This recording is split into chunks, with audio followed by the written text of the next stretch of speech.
Do you want to say how old you are, approximately? You can 30. Say... Why did you make me admit I'm 30 on camera? You don't have to admit that.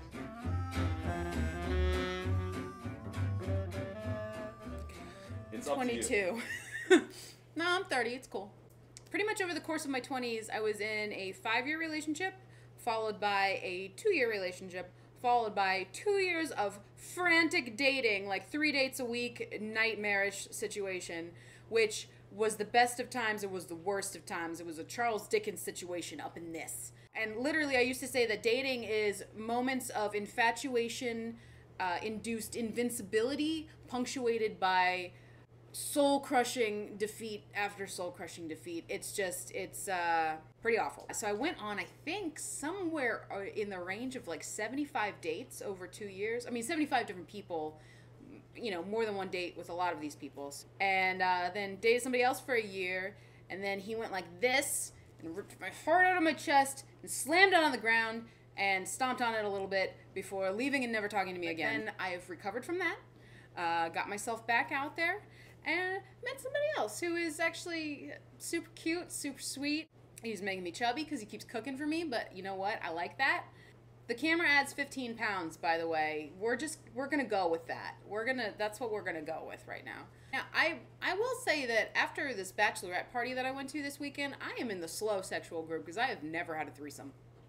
I get tunnel vision when it comes to the people that I'm dating. I see them and only them, and that's the only person I want to see. So all of my boyfriends have been completely just me and him, monogamous. That's it. From the moment we said we're going to do this for real until the moment we said we're not going to do this anymore, it's been them and only them. And I've definitely had my share of, we'll call it fun. Okay. To be, you know, classy about it. I am wearing the glasses still.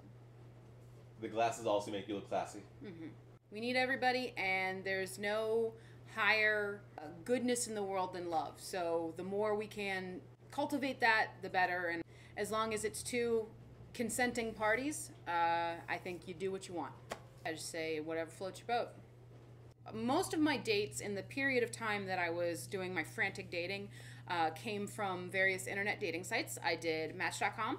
I did OkCupid, I did eHarmony, met people through work, been set up with friends of friends, met people out at bars. My first boyfriend was a college boyfriend. My second boyfriend I met when I went out to do one of those like game night meetups. God, that's so embarrassing. It was a board game meetup and we hit it off there. I've also met a lot of guys through Twitter. I call it the adult playground. If you're not on Twitter, you should be, because it's like how adults can make friends nowadays. Because when you were a little kid, how'd you make friends? You were on the playground every day, you saw the same people every day, and eventually you talked to them and, you know, kept talking to them, and then eventually you became friends. Twitter's the same thing. Like, I see the same people every day, I talk to them every day, and then eventually they become my friends, or they become my boyfriends.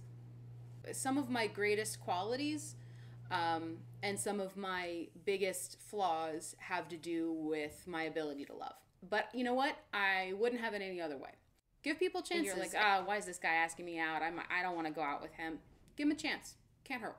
At the end of the day, you had dinner, drinks, and a good story.